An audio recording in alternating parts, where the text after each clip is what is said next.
shacabka isugu yimid iyo qabanqaabiyaashuba waxay ku mahadsan yihiin inay barnaamijkan oo aan filayo in lagu taageerayo dadka Soomaaliyeed degan gobolka Sool Sanaag iyo Cayn iyo magaalada Laascaano dadka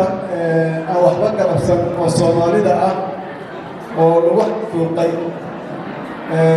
barnaamijkan lagu taageerayo ama kulka lagu taageerayo aan ka soo qayb galo sharaf bay tahay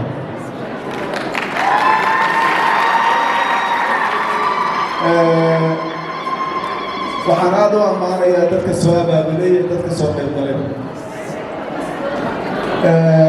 waxaan rabaa inaan 3 qodob sheego oo arrintaa ku saabsan qodobka koowaad waxaan tacsi u diraynaa dadkii ku dhintay colaadaas iyo xasuuqaas aan loo baahnayn ee Laascaano ka dhacay intii ku dhaawacantayna waxaan ilaahay uga rajaynaynaa inuu caafimaad degdega siiyo inta lagu khasbay inay dhulkoodii ka barabaxaan oo dhibaatada ku jirtana in ilaahay dariiq u furo waxaan aad u ceebeynaynaa oo u cambaaraynaynaa dagaalka lagu qaaday ummadda Soomaaliyeed sharafta iyo magaca ku leh Soomaaliya gacanta ka geystay xorriyaddii iyo halgamadii Soomaaliyeed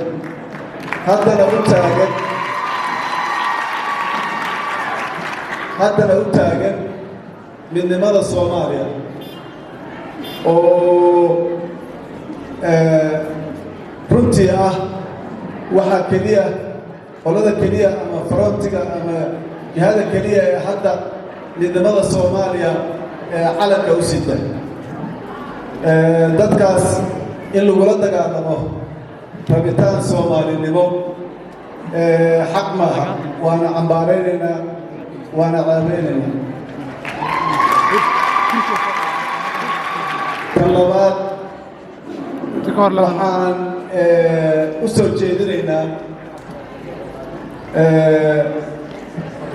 xukuumadda federaalka Soomaaliya xukuumadda Somaliland xukuumadda Puntland dadka Soomaaliyeed kulligood inay taageeraan rabitaanka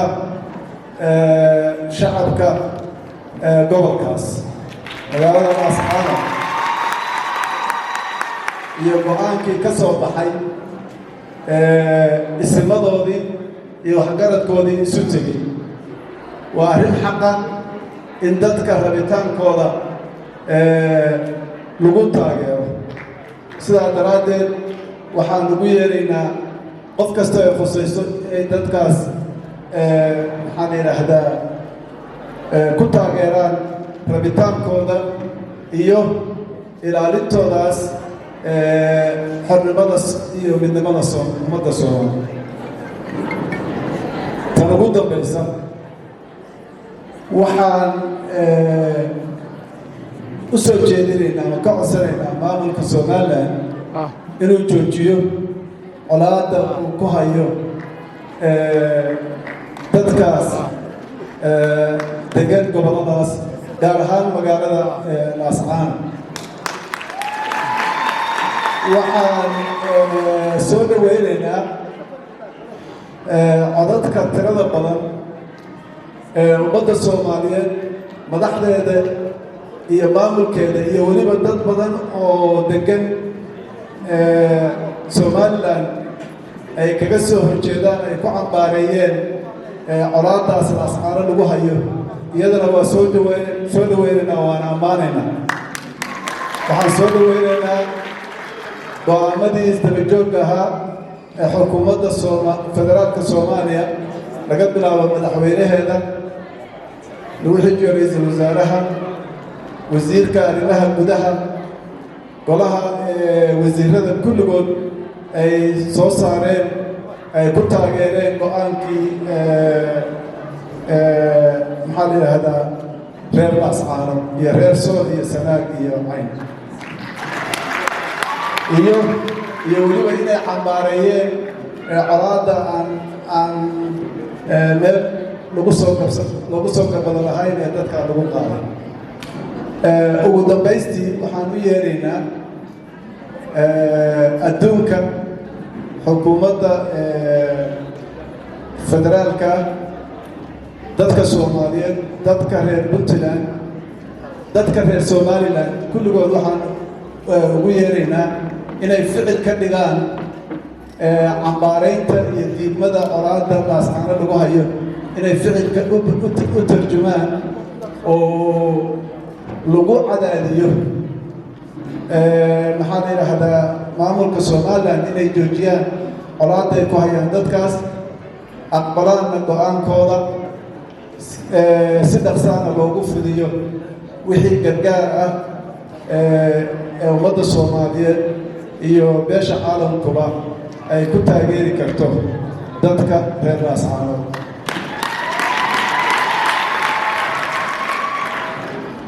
xaqiiqadu waxay tahay inay socon doonto oo dhawoobi doonto rabitaanka dadka reer laascaano sida ay dunida looga bartay taariikhdu dhigayso ama dabeecadda bani aadamku uu dhigayo dad lagu khasbi karo waxaysan rabin ma jirto sidaa daraaddeed waxaa fiicnaan lahayd maamulka Somaliland iyo madaxdoodu inay inta goorigoor tahay intii ummadda Soomaaliyeed oo ka soo daashay colaad oo weli ka soo kabanla oo weli uu daciifnimada dowladnimadana ka jirta ee ugu mas-uul ka tahay iyo burburkii dowladnimadana colaadihii soo maray oo kulligeedna markhaanti ka nahay dowladda xukuumadda Somaliland waxaa u fiicnaan lahayd si dhaqsaa inay u garowsadaan inaan dadka rabitaankooda colaad iyo xoog lagu dhaafin karin rabitaankooda ugu dambaysta uu noqon doono midka hirgaba sidaa daraaddeed inta goorigoor tahay inay aqbalaan rabitaanka dadkaas waa talo iyo naseexo aan u soo jeedinayno maamulka Somaliland uma baahnin dadka Soomaaliyeed inay sii nagacaystaan uma baahnin dadka Soomaaliyeed inay iscolaadsadaan uma baahnin in colaadda ay gaarto in ummadda Soomaaliyeed burbur iyo kala furfurasho horla ay sameeyaan ay ku dhacdo sidaa daraaddeed qof kasta oo caqli leh isimada Somaliland culummada Somaliland dadka wanaagsan ee Somaliland waxaan ugu yeeraynaa inay ku khasbaan maamulka Somaliland inuusan colaadda sii fogeynin ee uu joojiyo colaadda iyo dagaalka uu ku hayo dadka Somaliland waa mahadsantihiin ilaahay ha garab qabto dadka Somaliland intii ka dhaawacantay allaha caafimaadiyo intii dhimatana allaha u naxariisto idinkuna waa mahadsantihiin